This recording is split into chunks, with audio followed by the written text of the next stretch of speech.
तो आज की वीडियो हम क्लास 12 फिजिक्स चैप्टर नंबर 4 जिसका नाम है गतिमान आवेश और चुंबक तत्व।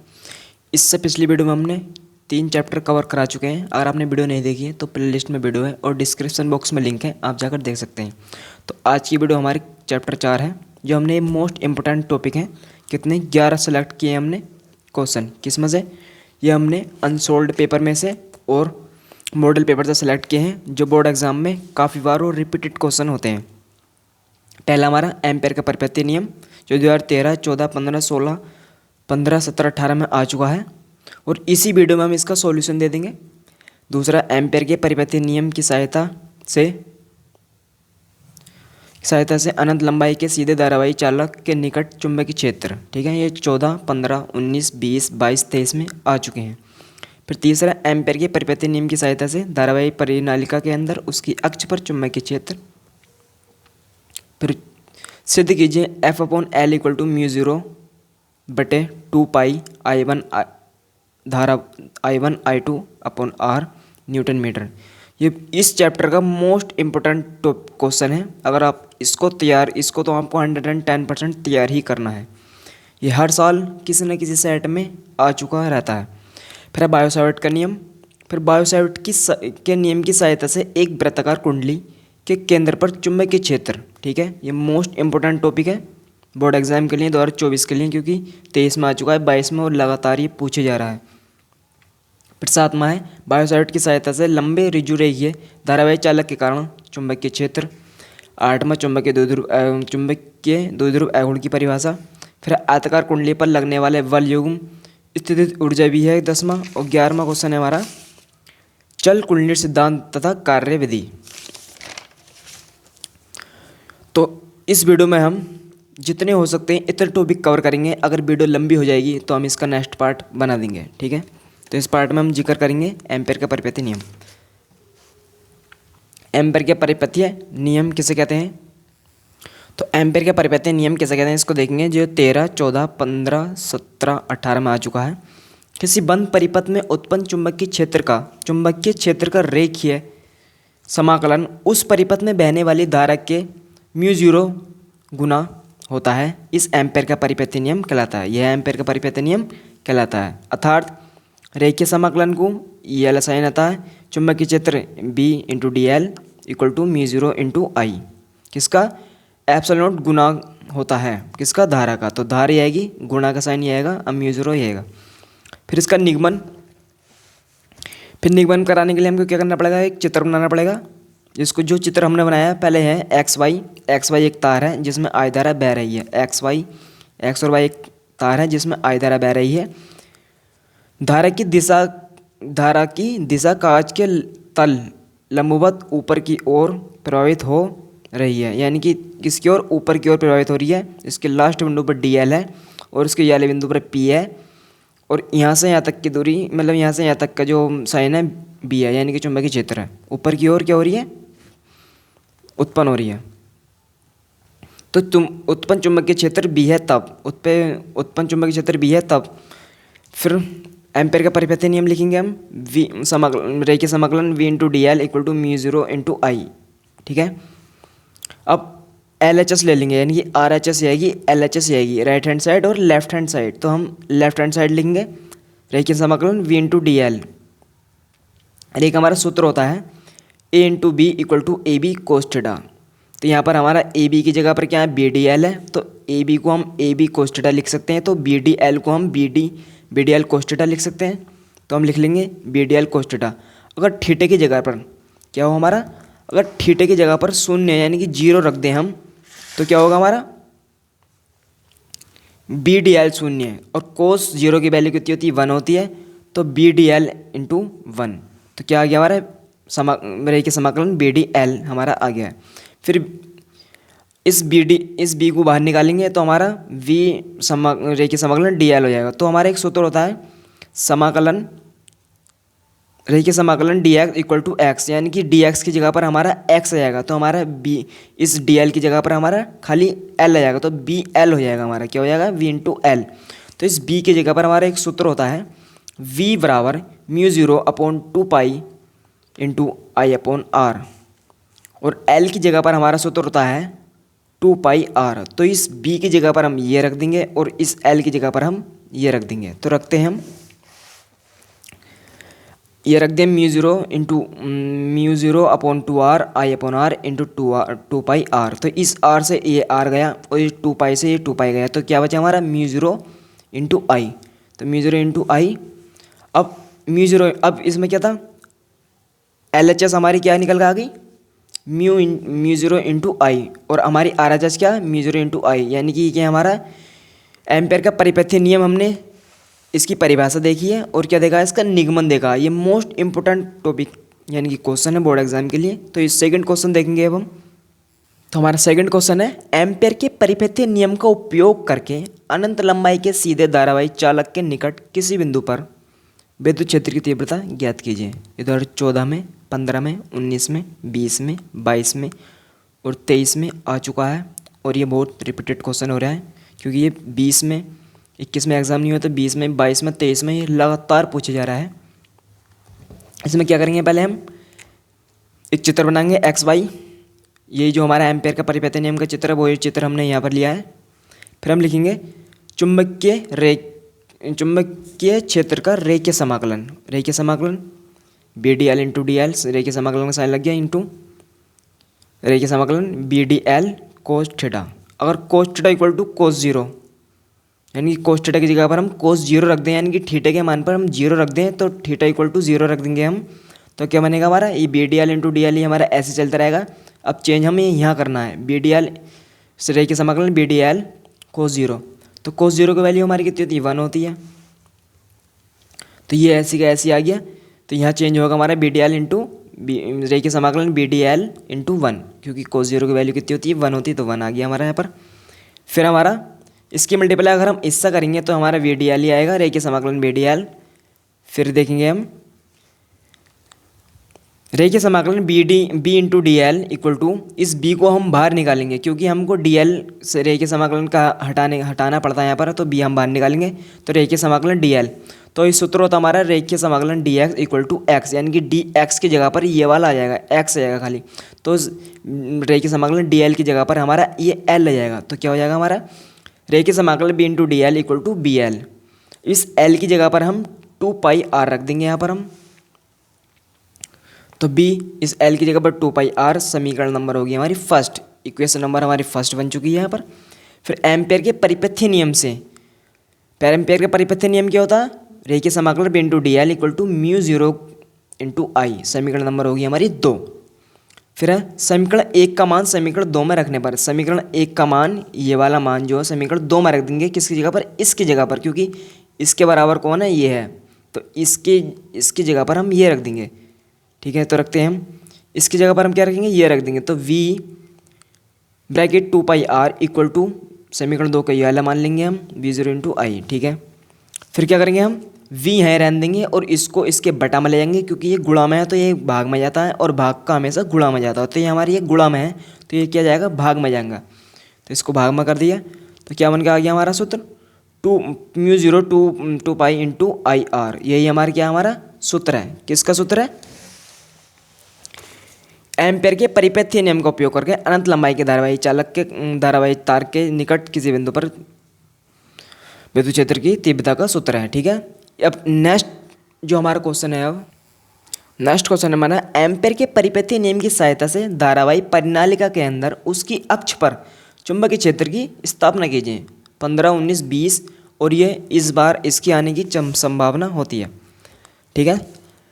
फिर हम क्या लेंगे, एक परिनालिका लेंगे धारावाही, एक परिनालिका लेंगे हम ऐसे गोल, इस पर हम तार लगा देंगे ऐसे करके। और एक क्या लिखेंगे हम, एक ऐसे आयताकार लगा देंगे ए बी सी डी, ठीक है। क्या है हमारा ए बी सी डी। फिर परिनालिका के अंदर एक आयताकार loop A B C D है, एक आयताकार लूप क्या है हमारा ए बी सी डी है। इसमें उत्पन्न चुंबकीय क्षेत्र भी है तब, इसमें चुंबकीय क्षेत्र उत्पन्न भी है तब, ठीक है। फिर loop A B C D समाकलन में ए बी सी डी समाकलन लगा देंगे, बी डी एल बराबर A B B D L plus B C, जो हमारी ये है ए बी समाकलन B D L plus B C B D L plus C D B D L plus D A B D L plus. ये बिल्कुल आसान है। हमको एक बार ए बी में लेना है, उसके आगे बी डी एल लगाना है, फिर बी सी, फिर सी डी, फिर डी ए। अब प्लस प्लस करते हमको जाना है। फिर ये हमारा ये ऐसे चलता रहेगा। हमने लिखा नहीं है, आप चाहें तो इसको लिख सकते हैं। हमने लिखा नहीं है अभी। तो A B B D L cos theta plus सबके आगे कोस थीटा लगा देना है। देखिए समझ लें, B C B D L cos theta, C D B D L cos theta यहाँ नहीं है, कोस थीटा यहाँ लगाएगा। फिर D A B D L फिर यहाँ कोस थीटा। तो इस पहले वाले की जगह पर हमको क्या रखना है, 0 रखना है, और बाकी सबके स्थान पर 90 रखना है। ठीक है, तो इस कोस 0 यहाँ पर रख दिया हमने, इस थीटा की जगह पर 90, इस पर इसकी थीटा की जगह 90, इसकी थीटा की जगह 90। तो हम कोस 0 की वैल्यू 1 होती है और कोस 90 की वैल्यू 0 होती है। तो इस कोस 1 की जगह कोस 0 की वैल्यू 1, बाकी कोस 90 की 0, कोस 90 की 0, कोस 90 की 0। तो इसकी मल्टीप्लाई अगर हम इससे पूरी समीकरण से करेंगे तो 0 आएगा, इसकी मल्टीप्लाई हम इससे करेंगे तो 0 आएगा, 0 की मल्टीप्लाई हम इससे करेंगे तो 0 आएगा, जबकि 1 की मल्टीप्लाई हम इससे करेंगे तो हमारा 1 आएगा। यानी कि ये समीकरण जो है ऐसी की ऐसी आ जाएगी। तो A B B D L plus इसकी वैल्यू 0, इसकी वैल्यू 0, इसकी वैल्यू 0। फिर क्या बचा हमारा, A B B D L हमारा बचा। इसको सबको 0 0 जोड़ेंगे तो हमारा यही का यही आएगा। ठीक है, फिर हम क्यों करेंगे, v बाहर ले लेंगे और समाकलन, देखिए समाकलन ए बी डी एल, तो समाकलन D X equal to X. तो इस डी एक्स की जगह पर x आ गया, यानी कि इस डी एल की जगह पर l आ जाएगा हमारा। ठीक है, तो क्या हो जा रहा, वी और l हो जाएगा, और ये हमारा ऊपर से लेकर चल रहा है। हम आपको लिखा नहीं है, आप चाहे तो इसको लिख सकते हैं। ठीक है, फिर पूरे परिपथ में एम्पेयर का परिपथीय नियम सूत्र होता हमारा A B C D B D L equal to mu 0 into आयतन ए बी सी डी में प्रभावित धारा। तो ए बी सी डी ऐसे क्या, चलिए mu 0 into N L I हमारा सूत्र होता है। समीकरण नंबर होगी 2। अब समीकरण 1 का मान समीकरण 2 में रखने पर, समीकरण 1 का मान समीकरण 2 में रखने पर, तो समीकरण 1 का मान क्या है, तो इस बी डी एल की जगह पर हम ये बी डी एल का मान यहाँ है, इस बी डी एल का मान क्या है, बी एल। तो इस बी डी एल की जगह पर हम बी एल रख देंगे, तो B L equal to mu 0 into N L I. तो इस एल से ए एल कट गया, तो यहाँ बचा B equal to mu 0 into का साइन आप लगाओ तो लगा सकते हो, वरना यहाँ पॉइंट भी लग सकता है। एल से एल कट गया तो हमारा एन आई बचा, एन आई। यही क्या हमारा सूत्र है। अब विशेष करके लिख सकते हैं इसको, विशेष लंबी परिनालिका के सिरों पर उत्पन्न चुंबकीय क्षेत्र। तो इसकी जगह पर हम परिनालिका कहते हैं, तो इस सिरे होते हैं 2, तो इसके भाग में हम 2 लगा देंगे। ठीक है, हमारा क्या हो गया, ये तीसरा क्वेश्चन हो गया है। अब चौथा क्वेश्चन देखेंगे। 4 क्वेश्चन है हमारा, 2 समांतर धारावाही चालकों के बीच लगने वाले बल यानी कि F upon L equal to mu 0 upon 2 pi I1 I2 upon R newton metre क्या इसका मात्रक है, के लिए सूत्र व्युत्पन्न कीजिए। उपयुक्त सूत्र के आधार पर धारा के 1 एम्पियर की परिभाषा दीजिए। इस चैप्टर का ये मोस्ट इम्पोर्टेंट क्वेश्चन है। अगर आप पूरे चैप्टर को के क्वेश्चन याद नहीं कर पाओगे तो प्लीज़ इसको ज़रूर याद कर लेना। ये बोर्ड एग्ज़ाम के लिए हर साल कोई ना कोई सेट में बिल्कुल ज़रूरी पूछा जाता है। ठीक है, 11 13 15 17 18 19 20 21 22 23 हर साल रिपीट हो रहा है ये क्वेश्चन। तो हम क्या करेंगे, पहले हम एक चित्र बनाएंगे। पहले धारा आएगी, यानी कि पहले चालक दूसरा चालक, जिसमें इसमें I1 I2 बीच की दूरी R और इनकी दूरी कितनी है हमारी L है, इनकी लंबाई क्या L है। जो हमने चित्र बनाया है बहुत आसान चित्र है, वही हम इसमें लिख देंगे। माना 2 समांतर धारावाही चालकों की लंबाई L है, यानी कि इसकी लंबाई कितनी है हमारी L है, तो इसकी लंबाई भी कितनी है हमारी L है। ठीक है, 2 सीधे एवं समांतर चालक निर्वात यानी कि वायु में रखे हैं। क्या में रखे हैं हम, वायु में रखे हैं। तारों के बीच की दूरी R है, तारों के बीच की दूरी कितनी R है। तो पहले तार में बहने वाली धारा I1 है, पहले तार में धारा I1 है, और धारा और दूसरे तार में I2 के कारण R दूरी पर उत्पन्न चुंबकीय क्षेत्र, R दूरी पर चुंबकीय क्षेत्र। ठीक है, चुंबकीय क्षेत्र का फॉर्मूला होता है हमारा B equal to mu 0 upon 2 pi I1 upon R, समीकरण नंबर 1। फिर हम देखेंगे दूसरे तार पर लगने वाला बल। दूसरे तार पर लगने वाला बल का फॉर्मूला होता है हमारा F equal to I2BL sine theta, उस थीटा की जगह पर हम 90 रख देंगे तो क्या आएगा हमारा F equal to I2BL sign 90। तो साइन 90 की वैल्यू कितनी होती है 1, तो F equal to I2VL into 1। इसकी मल्टीपल है, अगर हम इससे करेंगे इस पूरे से तो हमारा ये का यही आ जाएगा। तो F इक्वल टू I2BL समीकरण नंबर होगी हमारी 2, समीकरण नंबर 1, समीकरण नंबर 2।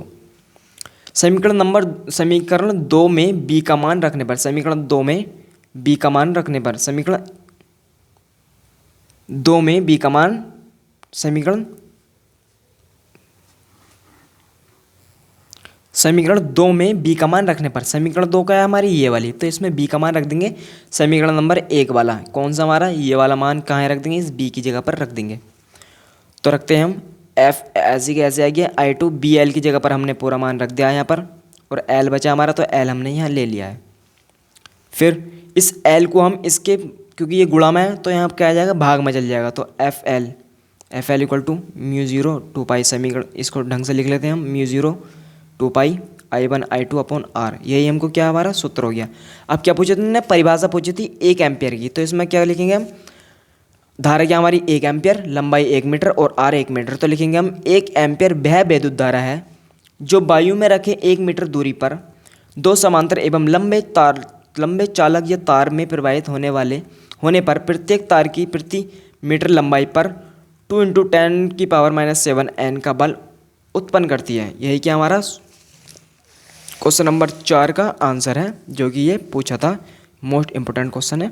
अब हम क्वेश्चन नंबर 5 देखेंगे।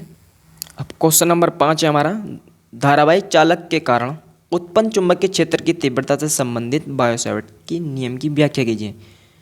अगर इस तरह से क्वेश्चन नहीं आता तो खाली क्वेश्चन आता है बायो-सैवर्ट का उल्लेख कीजिए।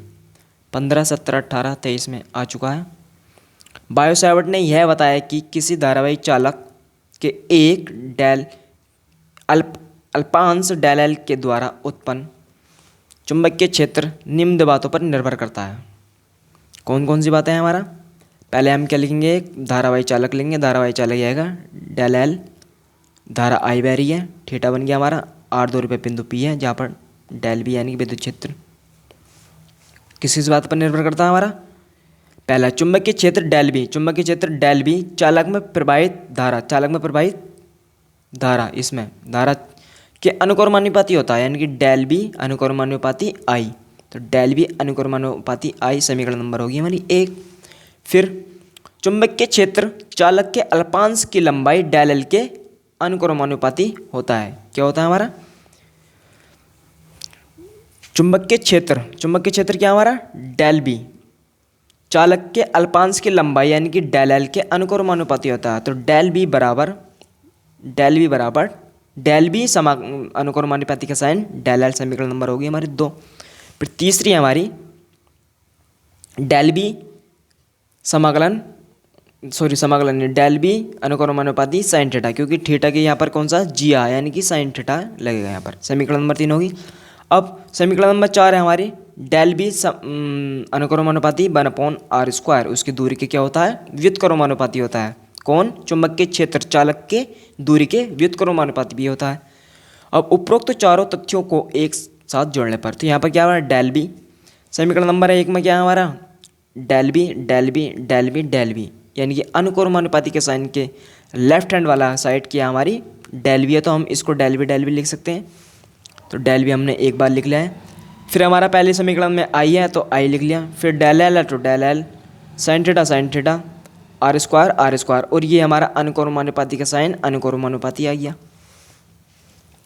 फिर इस संबंध को बायो-सैवर्ट का नियम कहते हैं। इसी संबंध को क्या कहते हैं, बायो-सैवर्ट का नियम कहते हैं। यदि चालक वायु में स्थित हो तब यह इस सूत्र के रूप में लिखा जा सकता है, यानी कि इसको साइन को हम क्या करेंगे, हटा देंगे। इस हटाने पर क्या आएगा हमारा, एक नियतांक आता है डेल बी बराबर μ0/4 pi I delta L sine theta upon R², जो ये क्या है हमारा, जहाँ पर μ0/4 पाई निर्वात की चुंबकशीलता नियतांक है। यदि 1 एम्पियर में DL R मीटर में हो तो इसका मात्रक 4 पाई × 10⁻⁷ न्यूटन मीटर होता है। ये क्या हमारा क्वेश्चन नंबर 5 था, जिसका नाम था बायोसैवर्ट का उल्लेख कीजिए। ठीक है, अब हम छठा क्वेश्चन देखेंगे। क्वेश्चन नंबर 6 का हमारा बायोसैवर्ट का नियम लिखिए। ठीक है, जो हमने अभी लिख दिया है। इस नियम का उपयोग करके एक वृत्ताकार धारावाही कुंडली के केंद्र पर चुंबकीय क्षेत्र का व्यंजक करो। 14, 16, 17, 18, 19, 22, 23 में आ चुका है। फिर हम क्या करेंगे, एक चित्र बनाएंगे छोटा सा। ये हमारी ऐसे करके एक वो है तार जिसको मोड़ा गया है हमने।